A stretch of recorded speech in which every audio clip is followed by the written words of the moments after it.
Hello, this is John from caveofprogramming.com. In this video tutorial in the C++ for Complete Beginners series, we're going to take a look at if-else, and we're going to take a little bit of a further look at conditions. So let's start by outputting a really simple menu, which is a very common thing to do in command line programs. So I'm going to say here cout, and let's have a menu option so the user can enter a number to take some particular action. Let's say 1 and add new record or something like that. Endler. And I want to have a bunch of different options. I'm just going to copy this to save time. Let's have a few of these. And let's say we can have delete record and maybe view record and search record, and let's have quit. So the idea is that there's some kind of database and you want to search it and view items and delete items and that sort of thing. And this is a menu that lets you do it. If we look at this now, that should look pretty good. Looks pretty good. We need to change these numbers here, of course. And one thing you can do in strings that's often helpful for lining stuff up, especially if you were to put the numbers here at the end, let's say, is you can include a tab in a string. And in C++ and many other languages, between double quotes, you can use these things called control sequences. And what they look like is you need a backslash. It must be a backslash, not a forward slash. And then you have a single character like that. And so this actually outputs a tab. You can also use \n to output a new line. And there are other options, but I think those are by far the most common. Also, if you want to actually output a double quote within double quotes, you can use \, double quote to do that. Because otherwise you couldn't put double quotes within double quotes. But anyway, let's put some /t's in here, some tab characters. So I'm going to stick them all after the numbers. So each one of these / control sequences, they're only a single character, and often they're invisible characters like a tab. So let's take a look at that. So I'll run this, and you can see now that we've got tabs there. It doesn't really look that good, but I wanted to show you the tab anyway, because often it is very useful. Let's get the selection from the user. Let's say cout, enter your selection like this, and endler. In fact, let's have a flush there so they can enter the number on the same line as this. And let's get that input. So we've done this before lots of times. I'm going to say int, I'll just call it value, and cin value. Now we want to take various different actions depending on what the user enters. And of course we could use an if. We could say if value equals let's say 5, then let's do a cout. Let's say, are you sure you want... No, let's not do that actually. Let's just say application quitting. Well, this is a bit artificial because we're not actually going to take any action here. We're just going to output some text, but it's just kind of a demo. So let's spell application correctly, and I'm going to run this, and we'll check that it works. So if I run this now, if I enter like 4 or something, it doesn't say anything, nothing happens because I haven't told it to do anything if I hit 4. But if I hit 5, it's going to say application quitting. So we've seen this in the last tutorial. The only difference was we used strings there, but this works very well with integers as well. Now, supposing you want to take an action if something's true, but you want to take a different action if that thing isn't true. So you want to choose between 2 possible alternatives.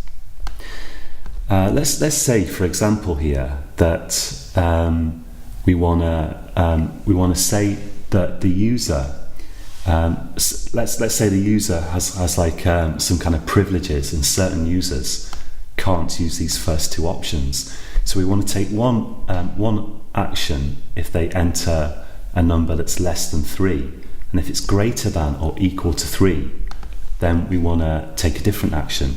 So we can say if value, and I'm going to use less than here, less than 3, then we want to say cout insufficient privileges to use these menu options, like that. Endler. So this is, we read this as less than, and there's also greater than, which looks like that, but we want to use less than here.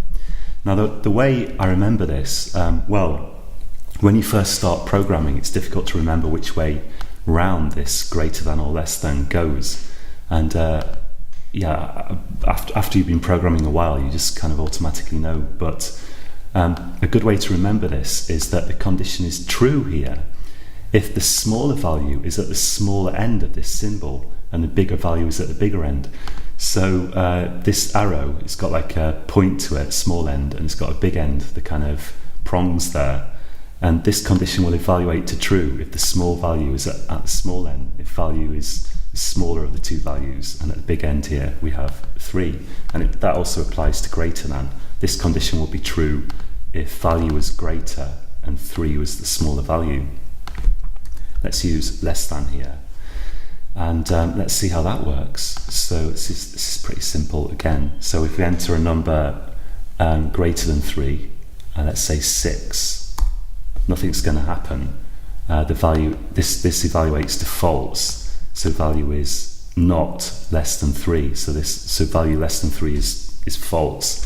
But if we enter a value that is less than 3, let's enter 1, then this condition evaluates to true, and it says insufficient privileges. It does this. Now, what if we want an alternative? So we want to say, okay, if the value is less than 3, we do this. But if it's equal to 3 or it's greater than 3, in other words, if this is false, we want to do something else. And we can do that just with an else. So immediately after the closing bracket of if, we're going to type else, open a new curly bracket like that, hit return. Eclipse has put the closing one in for me. And we can say cout privilege level sufficient.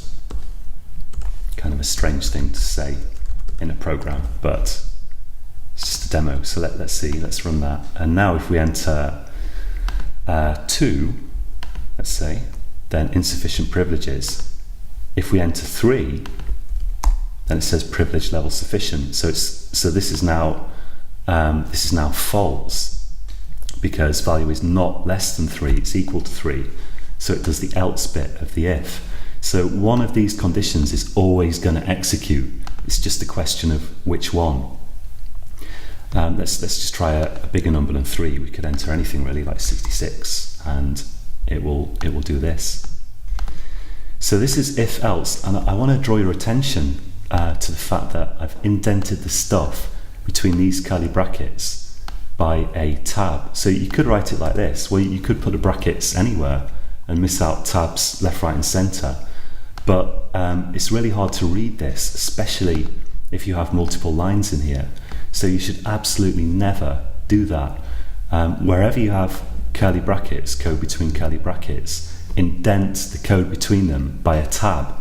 And if you have curly brackets within curly brackets, then the code between these will get indented by another tab.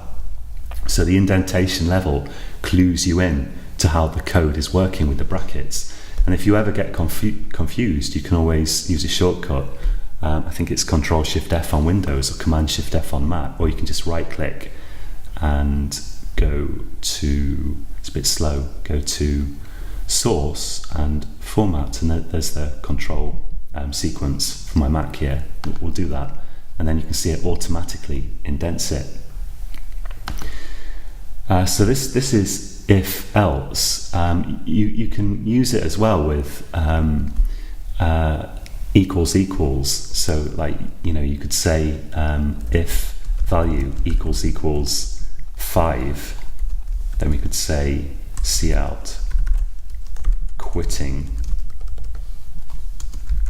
endler, else, and the curly brackets, cout, well, normally we'd have a loop here to get the option level again, but let's just say here not quitting, just a really simple, slightly useless demo of this. So let's run that, see what happens. So now, if we say like 4, so we're going to get privilege level sufficient, and then it says not quitting because this evaluates to false, so we get this. Let's run it again and enter 5. So the first if now is still saying privilege level sufficient because value is not less than 3. Then it says, is value equal to 5? The answer is yes, so it does this bit of this if. So that's basically it for this tutorial. We've seen greater